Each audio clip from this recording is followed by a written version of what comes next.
Alice was sure she had closed the window before going to sleep. But the cold slipped under the blankets and tiptoed over her skin, chilling her awake. The curtain twirled like a dancer, wrapping and unwrapping itself around the post of her bed, and for a moment, the room was alive with movement. She took a minute to catch her breath, and the curtain's thrashing dance slowed to a subtle sway. Alice's eyes had not yet adjusted, her vision all but blotted out by the darkness, but she swore she caught a glimpse of something she couldn't place just behind the curtain. Her heart quickened. She reached out until she felt the warmth emanating from her husband's sleeping body and slid her hand over his ribs. She could feel his skin stretch with each languid breath, and she tried to settle her fitful breathing into his rhythm. Alice had been afraid of the dark for as long as she could remember. She felt as though there was a swirling vortex of demons living behind her eyelids, plaguing her sleep. Some nights she would wake screaming, her nightdress stuck to her skin, cold and clammy with sweat.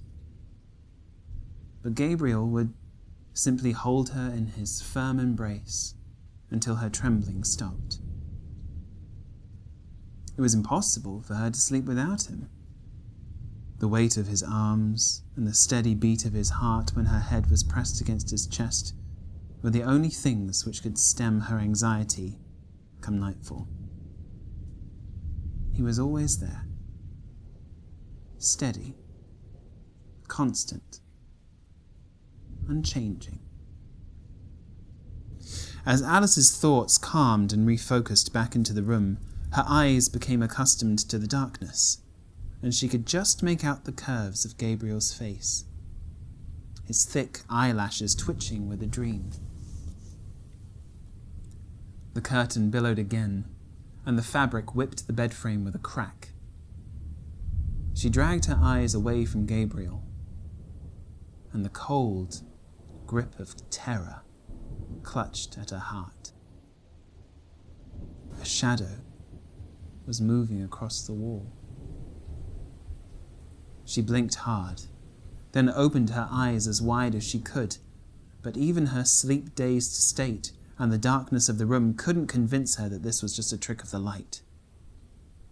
While the curtain continued to flap and flutter, a dark shadow grew over the wall like a bruise. Alice watched it seep across the room, achingly slow, as though trying to move undetected. Her muscles twitched with adrenaline as she stared hard, and then realized that it had stopped. She stared at the still shadow on the wall for so long, she began to doubt whether she could see anything at all, and her terror subsided. It was just a shadow after all. Her skin became painfully aware of the cold night air swirling around it, and she slipped out of bed to go and close the wretched window.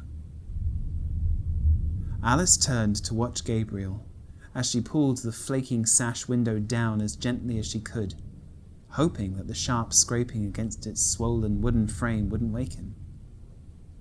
She stared through the glass, out into the blackness of the night, but all that stared back at her was her own reflection, pale and wan in the moonlight. Until she saw the shadow move behind her.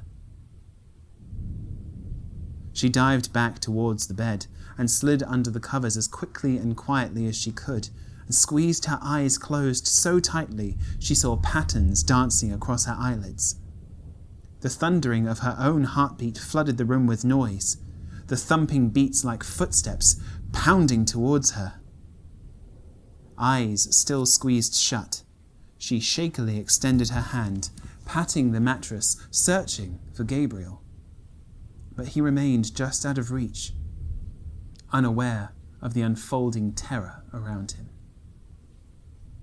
She forced in a deep breath and opened her eyes, fully expecting some intruder to be looming over her, wielding a hammer.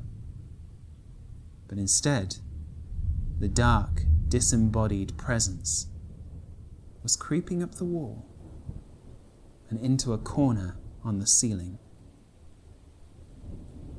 Where at first it had mimicked a shadow, formless and indistinct, now dark tendrils stretched out from it, probing every surface it touched.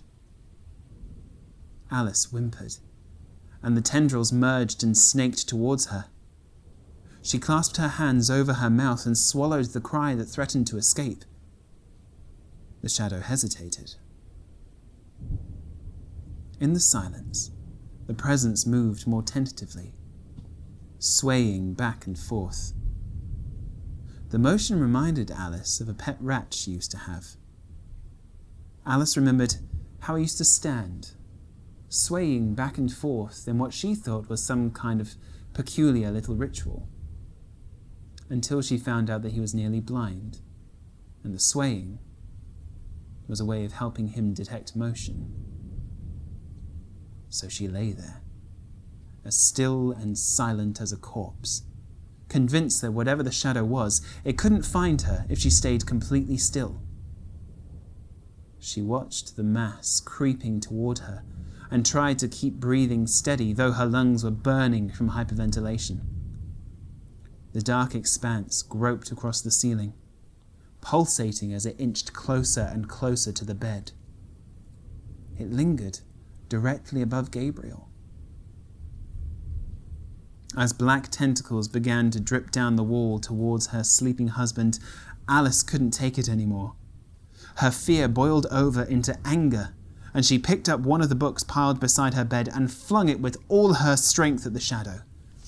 The book exploded against the wall, and a flurry of pages rained down, waking Gabriel with such a shock that he sprang out of bed and snapped on the overhead light, bleaching everything out like an overexposed photograph for a few bewildering seconds.